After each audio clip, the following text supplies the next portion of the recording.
চাঁদপুরে জঙ্গলে উদ্ধার হওয়া প্রাচীন মসজিদ পরিদর্শনে সদর ইউএনও। বিস্তারিত।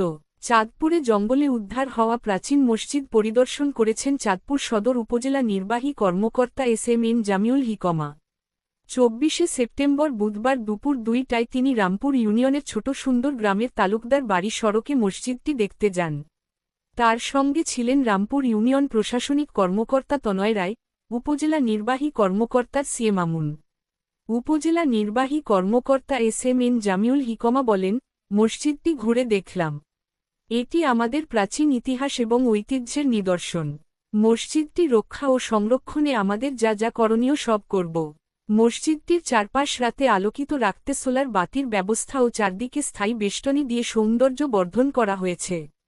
চাঁদপুরে রামপুর ছোট সুন্দরে জঙ্গলের ভেতর সন্ধান মিলে প্রায় ৫০০ বছরের আগের সুলতানি আমলের পুরনো একটি মসজিদের পুরো জঙ্গলটি পরিষ্কারের মাধ্যমে মসজিদটি দৃশ্যমান হয়।